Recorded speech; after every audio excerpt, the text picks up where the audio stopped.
guys, it's me, Dr. Torie. My book is officially out. And yes, it is time to talk about ACEs. You guys can find the books everywhere. However, I would encourage you guys to go to my website, Be VicTORIEus.com, and place your order today. Yes, it's time to talk about ACEs. Let's go, y'all. Hello, hello, hello, you guys. Welcome to another episode of Be Victorious. It's me, Dr. Torie. You guys are doing and getting this name. I create victory in people. That's exactly what I do. So I go by Dr. Victorious. And it is my pleasure and honor to be here. As always, I am loving this cycle breaker series because I have a lot of people that really are learning and having a conversation about ACEs. What I actually enjoy about my ACEs Lunch and Learns are people are coming and they are taking notes. Howard does that. I think what I really like is that he's an author, you guys, and his story. He's talking about ACEs, but I want you to hear from him. He is an author, you guys. He is out here, and when he shares his story, y'all gonna totally understand. Where are you, Howard? Because I know he here. Oh, I'm here. I know you are. Hold on, I'm trying to get this. You see, it's so hilarious. It's okay. I know. Up. Just hit the camera. Yeah, it's not working for me Okay. to turn it back on. So go to where it says camera or video and click on it. You, yeah. I'm touching my screen and it's not responding. Well, is there a box like on the side? There it is. It opened up now. There he is. Hey. Hey, how are you? Uh, I'm doing good. A bit nervous, but I'm doing good. You should not be. You are an author. You Well, know your story already. You know about ACEs. We've talked. To have you in here right now is so humbling. Hey. yeah, that's actually a point I wanted to address is because I've been thinking about it all day long, even yesterday, and I've had to do some things that I normally do to ground myself and calm myself down because just thinking about talking about it Uh-huh, no. actually is disturbing. And guess what? I understand.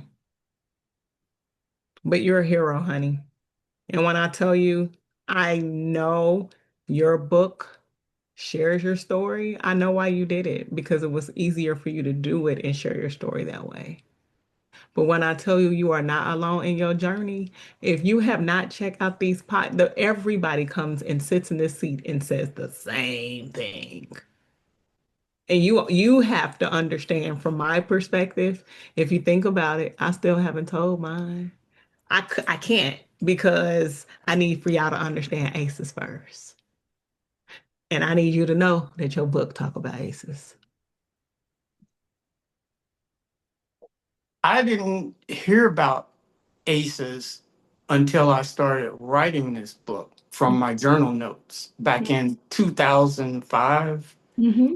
And actually, I don't even call it a book. It actually is a letter to my nieces and nephews and families Mm-hmm. because I got to a point in 2005 where a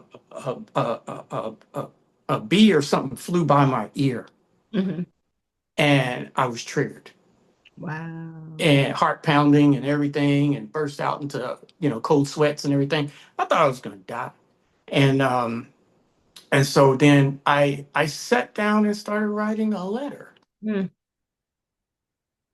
for that reason, Mm-hmm. because I had been estranged from my family for 20 years out of shame, embarrassment, black man, no help, not getting help from the VA. I was begging, didn't know what was going on with me, why I was struggling to maintain employment, all these that struggling to date or just be social. And I didn't know what was going on with me. And yeah, I thought, okay, all right. It's over, Mm, you know. And so I started writing a letter, mm. and one thing led to the other, and then pulled out my journals and to get ideas to, well, I need to write about this, and well, I need to write about this, and so I tried to pack as much as I could into that little letter, little green letter there called the book. You're going to quit calling it a little letter because it's saving lives. You're acting like it hasn't. I have checked you out. I know you know I Well, am. thank you. Let's be clear. I have greats that come on this podcast. I'm going to be totally honest with you. You know that because you sit in lunch and learns with them, or you've met them, or if you've talked to them, or if you've seen them. You've interacted with these people. This is your community. You're in a community where we are all the same. We are aware of our ACEs and we are sharing our stories. I cannot. That's the reason why I wrote the book. It's time to talk about it because I needed people to understand what it is so we can. So that's why you're here. And I haven't picked up your book yet. I just discovered you, and Uh-huh. I want to pick up your book. And it's time Sure. to talk about it. That got my attention when I saw you on Instagram. Mhm. I went, what? A sister talking about it's time to talk about it? Another Black person talking, it's time to talk about it. Exactly, because that's what it is. I feel like everybody else is talking about it but us. And I feel like if we have this conversation, it is July 31st, okay? Let's be clear. This is going to air permanently. It's going to be out here, but you are another Black man willing to have this conversation. Congratulations. Thank You you. are an author already. What you're saying is you didn't know what to do with your story, so you poured. That's why the people come sit in this space right here to have the talk with Dr. Torie. And what I like is I know that you're learning. I know that you're growing. I know that because again, we have interacted and we've conversed. There are several people that are doing that. So I'm going to welcome you into our community. I'm going to do all these. It's people there that can help you. Trust me. It is the awareness for me. My job is to make you become aware. You are aware. You're going to get more awareness, trust me. However, that lunch and learn can only just give you so much. It can't give you everything. But you know what it is now. And you did what you needed to do by sharing your story to other people. Now we need to get that story out there and let people know that they're not alone. Do you want to go and share a little bit now that you're a little bit comfortable? How do you feel? Yeah. I'll give it a go. I was looking at the questions here earlier, just before the call, and it says the first one for how would I describe my journey? Well, the first one is the cycle. What's the definition of a cycle breaker? Uh, my basic definition of a cycle breaker is just stop repeating the crap. Okay. I'm ready. I mean, because I can't keep going through this. I'm with you 110%. Somebody has to stop it. And let's be clear, I'm doing it for everybody else. That's the reason why I decided to become a mentor. I've been doing this for 30 years. I cannot allow people to go through the stress that I have been through. To be totally honest with you, that's the reason why I'm here. Bingo. That was number one. Yeah, it's for the same reason why you wrote that book. I mean, wrote, and I'm not going to say that little like you did. Your book, your book. Because exactly. I am so happy because you don't know how many authors that I have ran into that tell their story and don't know anything about ACEs at all. So I'm glad you said I ain't got the book because I'm gonna tell you now, it's been a year since my book has been out tomorrow. I'm so excited. August is a very exciting month for me. So your podcast, of course, will be in August. So this will be great because I'm going to have a special. You ain't got to go and get it. We're actually putting it on, and you should know it's going to be on Amazon for 99 cents. I gotta do it because I'm so excited. So many people have learned from this year, and I know you see people talking about ACEs. I'm humbled. I'm excited. I'm happy to have you here. Okay. Yeah, thank you. And I'll look forward to it. You Uh, will. I'm ready to bring you into this community. So, you ready to describe your journey? yeah, the second question, describe my journey as a cycle breaker. It's just been a reaching and grab because I didn't know what I was doing. Mhm. I didn't have anybody in my ear. Now, before we go into, I introduced you, but tell the audience give us a little bit more because I know you, but the audience doesn't know who you are.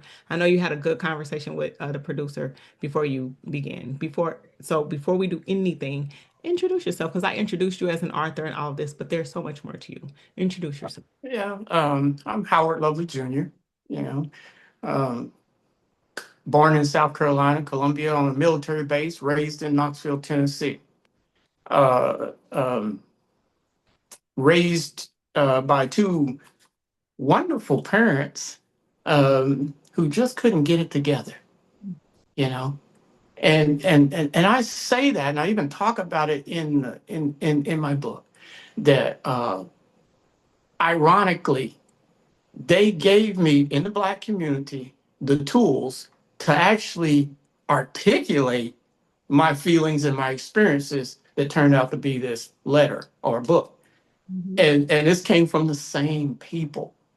So um, so yeah, I'm ex-military, uh, uh, college graduate, Mhm. uh, What school?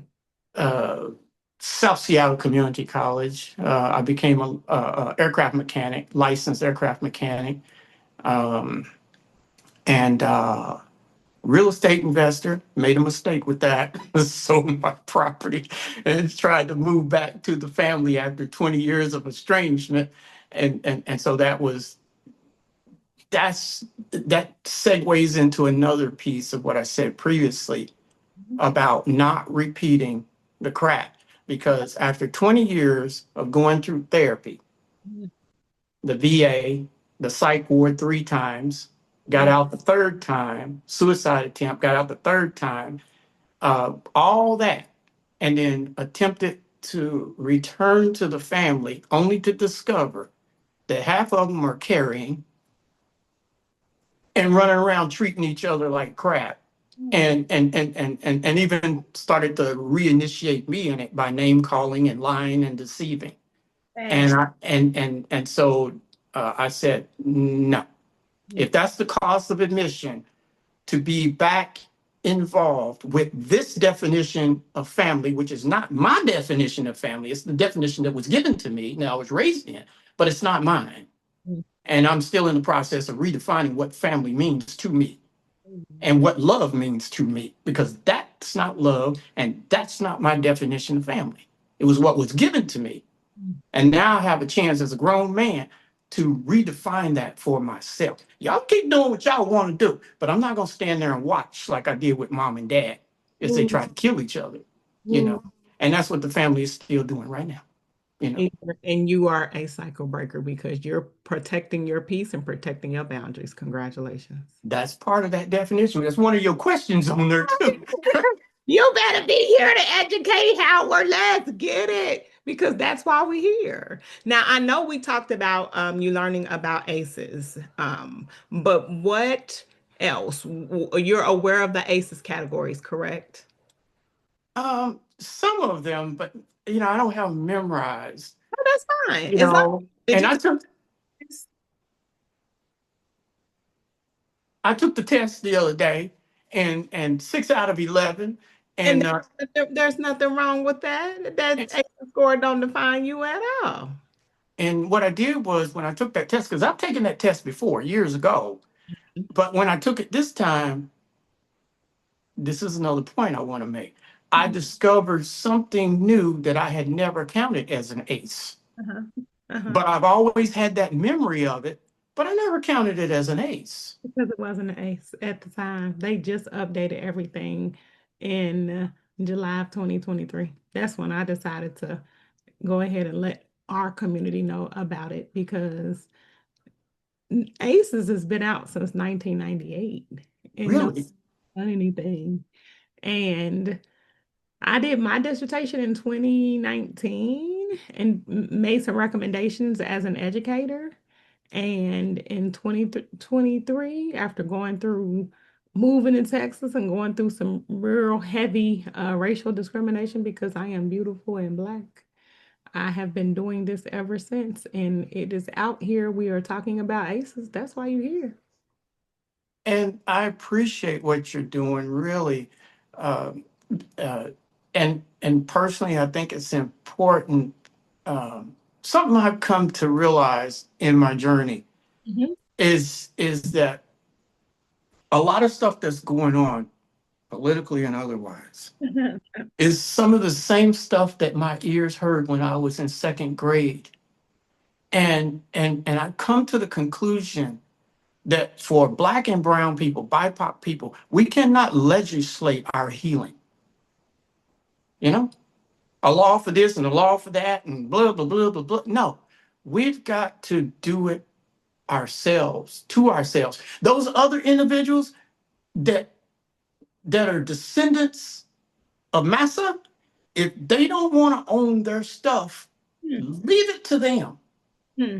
But we as BIPOC people have got to move on and roll up our sleeves and stop belittling one another, male or female, for acknowledging, oh, I'm having a moment, I'm having a problem, I need some help. Hmm. And we've got to stop putting each other down for that. But the main thing is we can't legislate this. I don't know. I think we can. However, you have to have the proper things in place. So I'll give you an example. I'm not saying legislate, I'm saying take action.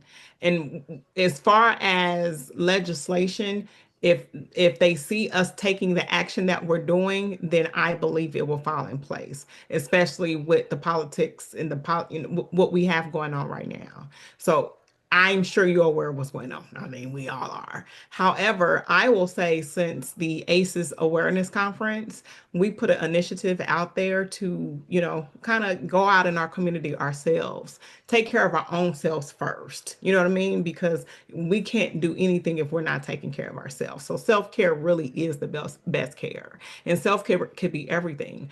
For you, I will let you know your self-care was writing. My self care is, I was just talking to my producer about it. I love to sing. I have always been a singer, always been a singer. However, I haven't sang in years. And just thinking about it, listening to music, it's always been my core.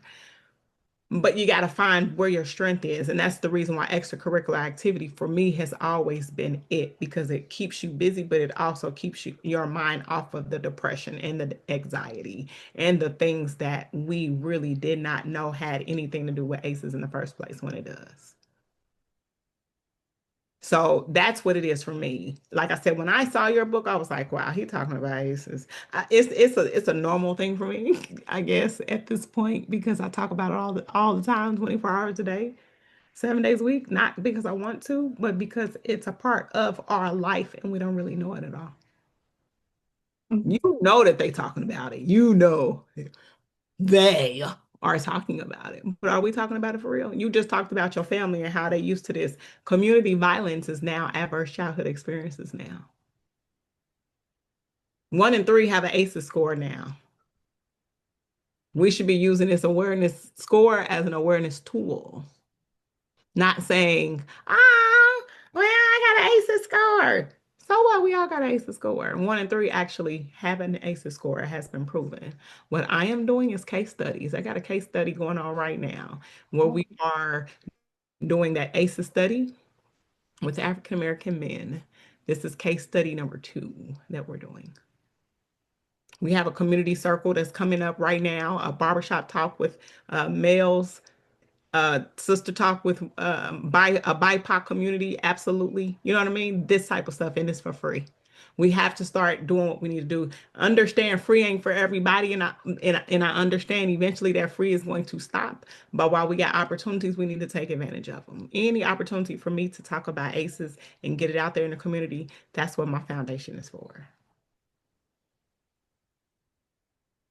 But I have people like you have to be the one to say, listen, I know I was talking about ACEs, but now that I know, I actually got to do something about this. I know somebody that can, or this is what I need to do to help my community heal because you have friends, you have family, you do have family that listen to you, you have followers, you got a good support system. We have a lot of people that are the same. You're an author. You tell your story about ACEs. We have many commonalities. We're Black in a BIPOC community. So how come, and not to say it like that, how come we're not having this conversation? Well, we are now. Exactly.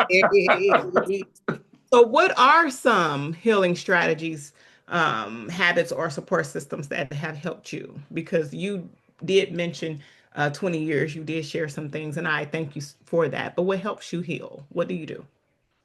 Um, well, I have several, well, two groups, men's groups that I'm part of. One of them is run by a lady, and but it's men. It's a men's group, and she's LJ the Peacemaker out of New York, and she's on Instagram too. And then I have my Tantra Brothers group, and I got into that. That's a whole nother um, where I was reaching for tools along the way and got involved with Tantra and thought, whoa, sex, that'll do it, And then I got into those workshops and started going inward and doing breath work. Mm-hmm. And in the breath work, watching my thoughts Mm-hmm. and instead of fighting the thoughts, instead of imploding from the thoughts and the memories and the breath work. And what I discovered is breath works helped, Mm-hmm. just simple 4 breaths in, 6 breaths out through the mouth, 4 breaths in through the nose, 6 breaths out to the mouth. And I still do it to this day to calm my vagus nerve system, Mm-hmm. which is something else I'm learning about that vagus nerve. And I'm wanting to take a class on that and possibly get a certification on that for my own understanding, first and foremost. Very And good. and so that's a strategy I use breath work. Another thing I do, I have these cards by Dr. Ebony Okay. that are, Yeah. she has like 4 or 5 decks. This is one for men of color. Yeah. And they ask different questions. Like this was today's card that I used. Uh-huh. And then she has a set for couples. Even though I'm not in a couple, I still read through this Right. and retrain myself. So these are some tools that I use daily. Good for These flashcards, and of course the breath work and a little bit of movement, stretches first thing in the morning you. Yes. Yes. outside. One tool I use that I've learned over the years. The other day, I was feeling a little off and literally went outside in my garden, dug in the dirt, and stuck my hand in the dirt for about 60 seconds to ground myself.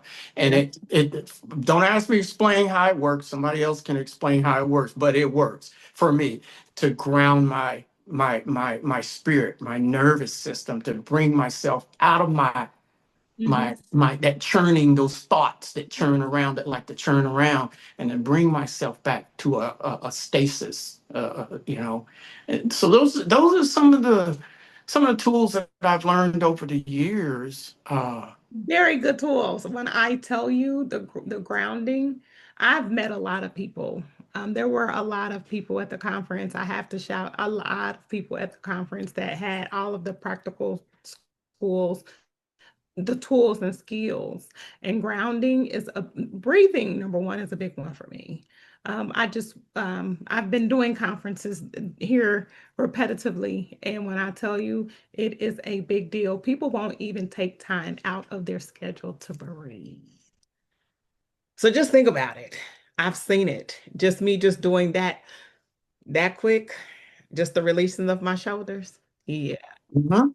Yeah. You think about when you put your hands and you're touching the earth, that's the reason why gardening is actually a big deal because they're touching and becoming one with the earth. I am heavy into the holistic approach, whatever that approach is for people. You know what I mean? People have their different ways of doing it. Again, my approach, I go and sing my heart out, whether it's in a car, in a shower, in a bathroom, it does not matter. The acoustics in the car is amazing.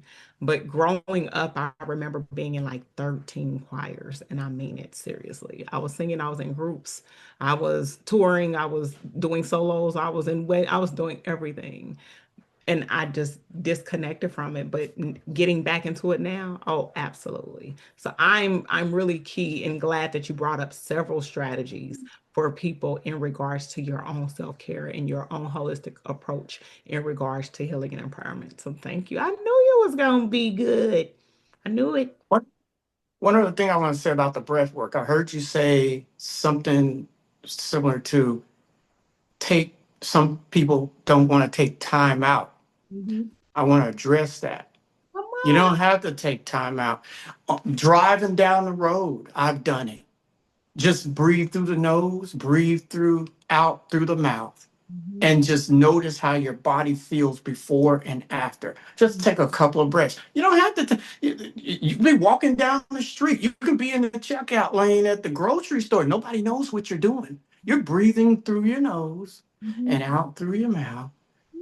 And you have that self-awareness that you're gaining from how your body is feeling on the inside, what your mind thoughts are doing, whether they've calmed down, you know, if you had a little bit of anxiety going on, if that's calmed down, if you were getting the shakes from the anxiety, if that's calmed down. Nobody knows that you're doing a breathing exercise. You don't have to schedule it on a clock. You could be washing the dishes and breathing and Mhm. doing that. So I just want to address that. You don't have to take time out of your day to breathe. You don't have to sit in the lotus position like a monk or somebody and breathe for an hour. You don't have to do that. You can if you want to, but you don't have to. I think you're amazing because you're speaking facts. You don't.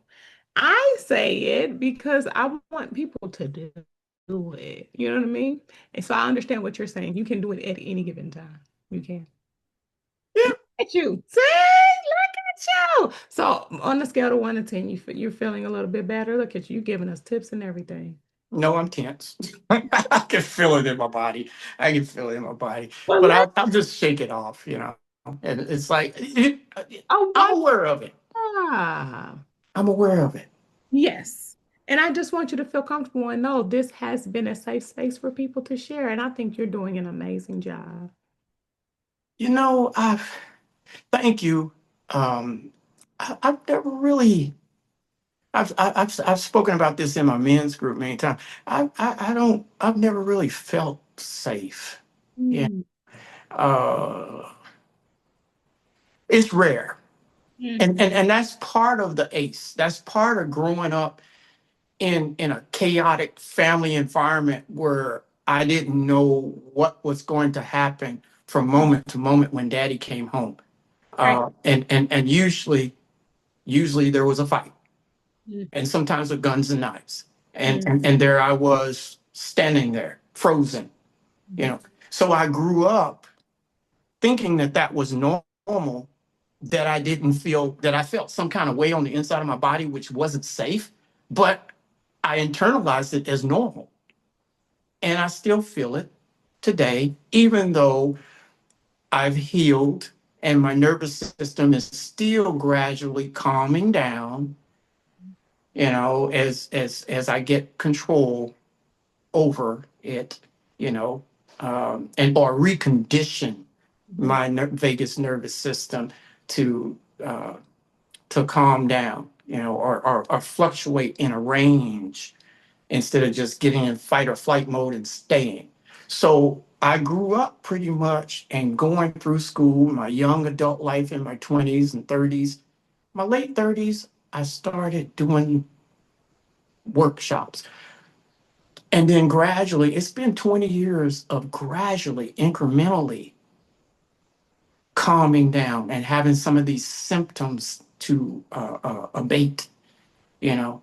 And it's taken me 20 years. So I'm really pleased to see the research, to see people like you talking about it more, and to see the research that is coming out, that has come out in the last 5 to 10 years about the vagus nervous system. Because when I was diagnosed with PTSD and a couple other things before that that weren't correct, and I tried to tell them it weren't correct. But when I was diagnosed with PTSD and did EMDR, I spent all of my 401k money for EMDR treatments, eye movement desensitization and reprocessing.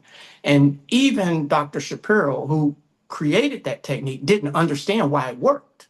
Mm. Now we're starting to understand why it works, because somehow EMDR, with that moving your eyes back and forth, somehow that was stimulating the vagus nerve. Somehow. And because what we're learning about what the research is showing now with the vagus nerve, it's amazing what people are doing right now with the nervous system reset. Okay, who's the author? Jessica McGuire. Interesting. I want to take her training, and here's another book, Stanley Rosenberg, about the vagus nervous system. And I've just started to realize some of these things over time, because when I first got started, I was just grasping for straws. Anywhere, whatever I thought might help me, just grasping for straws is what I was doing.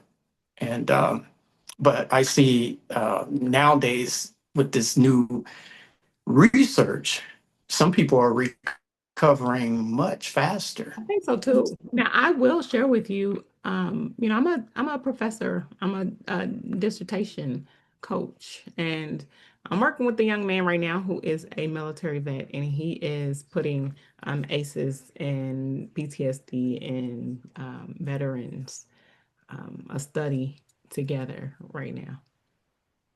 Oh, So okay. it's more or less just getting out there so we can get this information out there. I can get it out there. You know what I mean? I'm working with a young man right now with the information in regards to his conference. That was actually a case study. You know what I mean? And then here is going to be someone else doing a study in regards to veterans, PTSD, and ACEs. So there's definitely a correlation. I just want to see it out there and see what they're going to do with this awareness. But like how you said, I think a lot of it has to deal with us.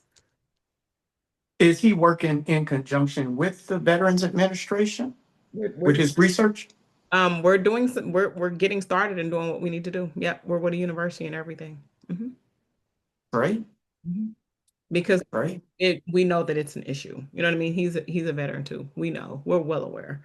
I just want people to, again, from an educational standpoint, I just want more people to understand it and stop normalizing what is not okay. And I want to tag onto that, Mhm. because I want to make it's a distinction and a melding. Um, what I learned so far through my process, Mhm. I thought that my PTSD, or my dysregulated nervous system, is what I've learned to call it instead of PTSD, because PTSD basically is an anxiety disorder, and it's also a dysregulated nervous system It is. that I didn't know in the beginning Mhm. time, but I now know that now. So, and what I've discovered for myself is that it started in childhood. ACEs. And then other events happened in my life in later years, in my 20s and my 30s. that actually compounded it and made it more what they call complex because Yeah. it went so long untreated and unacknowledged even by myself because I didn't know. And so so I have the diagnosis from the VA of, well, no, I said that wrong. The VA diagnosed me as schizophrenic and Okay. they never changed it. I used my money and went to a civilian doctor that diagnosed me from the DSM with PTSD at the time. And I talk about that in my book, where the story that I told the VA and they ignored me. I told the same story to the civilian uh, therapist and he listened. That was the difference. Instead of labeling me, he took the time to keep his mouth shut and hear what I was saying. And from my story, just like I tell it in the book, he called me back that evening and said, I think I know what's going on with you, but I don't want to tell you over the phone. I want you to come back into my office tomorrow and I'll tell you. I went back into his office the next day. He pulled out the DSM at that time. This was 2005 at that time. And he had marked it. And at that time, there were 17 symptoms of PTSD. My story indicated that I had been living with 16 of them. The same story that I told the VA, and they didn't hear me. They ignored me. Me. I don't know about anybody else, but me. And then he took the time to listen, and through the story, he heard the symptoms. He saw the symptoms in the story, and he was spot on. Can I ask you a personal question? Did you go for a second opinion? From the civilian? Yeah, yes. No, I didn't, and I'll tell you why. Mhm. We started EMDR treatments, Mhm. and this is another interesting anecdote that I was able to write the book, is that I always had trouble reading in school.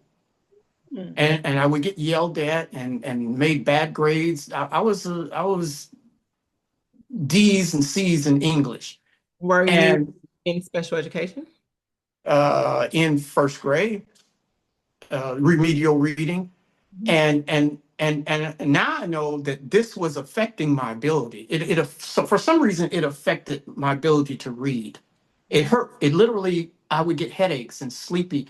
And my point is, the reason why I didn't go for a second opinion was I rely on results for myself. Right. And within a week, I was able to sit up and read for 10 minutes Wow. at a time without pain.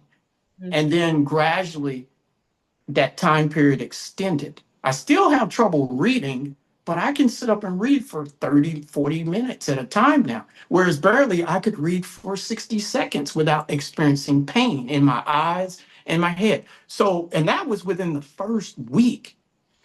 Also within that first week, I had had night sweats ever since I was a kid.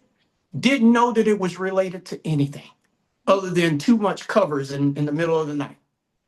Ever since I was a kid, within that first week, my night sweat stopped. I believe it. This is the reason why I'm so into addressing this in the early childhood kid. I used to work at a high school, so I saw it at a high school. And then when I came down here and saw it at an elementary school where kids voluntarily was like, hey, I was watching my dad get drunk this weekend. I'm like, this is crazy. Or at a middle school where vaping was an issue. We're talking about vaping, smoking, kids getting put out of school, that type of thing. And they're younger than the high school kids that I had. First, I was at a college, you know what I mean? I've been through everything. We're talking about pre-K all the way to college at this point. I want to address it. I want to bring some awareness to it because as you get older, it doesn't get better, it gets worse, especially when you don't know about it at all. And that's what I talk about in my book. You can see it. There's stuff, I know we're running out of time. That one thing I'm going to throw out here is just a last one. is what I don't hear talked about that I discovered about myself in my book. And I created those charts from my Social Security deposits is the effects on retirement accounts. When a person is dealing with this stuff like I was and not able to hold down a job, which means I'm not able to save into a 401k or a Roth IRA or put much money into the coffers of the Social Security system, that's what ended up happening to me. And then I had to use what I did have for my own psychotherapy, emptied it. I do not have a 401k right now. I'm 61 years old. I do not have that $1 million that people keep talking about you need to have saved. I don't have that, you know. For fighting for your country. And this and I came to realize that this was the reason why I never married, never had kids, and don't have this retirement savings is directly related to what was going on inside of me that just wouldn't let me feel comfortable enough to make myself vulnerable in front of women, to ask a woman out because I didn't feel valuable enough, you know. On top of everything else in this culture as a Black man, I didn't feel internally good enough, Wow. And then add to that, you know, not able to hold down a job. And in this country, in this society, typically a Black man's worth is defined by what I can do, what I can provide. And I could not hold down a job. Mhm. So I could Yeah, not that's save why money. you connect to some of these community groups that we have because there are some powerful men. When I went to the Manifest conference, it was a Manifest conference. It was in Detroit. I had to see it with my own eyes. I'm telling you, there are men out there. There are some men that I can actually link you up with just based off of Instagram, because of course we've met on Instagram, that are really out here doing this work, that are really out here. Like one of those young men that I was talking about, he's in the Chicagoland area, really putting in the work and doing the work in his community. I mean, you have to understand this is something that we should have been talking about a long time ago, especially with people that have been fighting for our country, that have been putting, veterans like, I think that's the thing for me. You're a superhero for real in real life, but if you don't have the tools and things that you need to actually help yourself heal, I understand what you're saying. I hear you. I do. And I think that's the reason why I'm doing what I can from the educational perspective to at least get this information in some studies, some journals, some magazines, get it out here so people can understand that our community is ready to take this conversation to the next level. And I really seriously thank you for being here because to me, that's a part of the movement. Having people come on here that, they may not want to share their story, but they do. And I thank you because at the end of the day, you've told it from a perspective. You are definitely a cycle breaker, but look at everything that you had to experience. You don't want people to go through that anymore. You don't want people to go through No, what you went through. I wouldn't want my worst enemy to go through it. And for that, I say thank you. You know why? Because at the end of the day, we have people out here that don't think like that at all. They think different. They want people to be. I don't want people to go through this at all. I don't. I think that's why my passion for it is the way that it does, because to see it, it just hurts my heart. You know what I mean? To see that we are normalizing things like physical abuse or emotional neglect. We're not taking care of ourselves. You know what I mean? I just cannot. Bullying, and we're normalizing bullying. You know what I mean? Somebody came to me and was like, "Oh my God, there's bullying in the workplace," and I started laughing. I'm like, is it that normalized? Because I mean, bullying has always been an issue. It's so many organizations out here that need to collaborate and do what we need to do so we can do something about it, really. The bully is the bullier. Something happened. And a lot of the stuff starts at home. Like you said, you started your story talking about how your parents were together, but they were the it's called household dysfunction. It's I talk about it all the time. I do. I talk about it all the time. And with Go, other category, there's four different categories, but that household dysfunction and everything that falls in it is really what needs to be discussed in our community because we normalize it.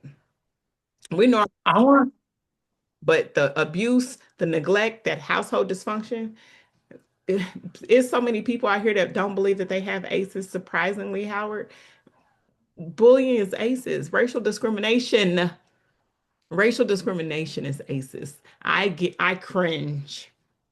And when I tell you, some of my closest friends, my colleagues, it's not about that. It's the fact of the experiences that I have been through since I have been here in Texas. And people warned me, do not go down there. I am here. And guess what?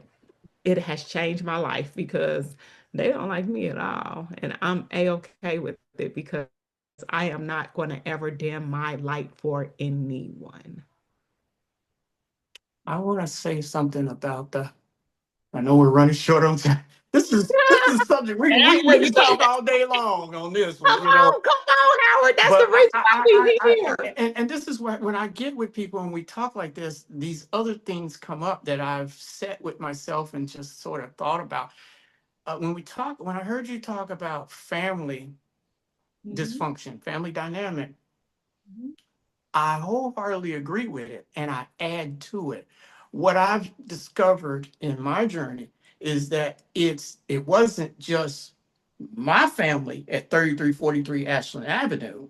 mhm, It became the extended family that saw it going on and didn't say anything. So it became the whole extended family is dysfunctional.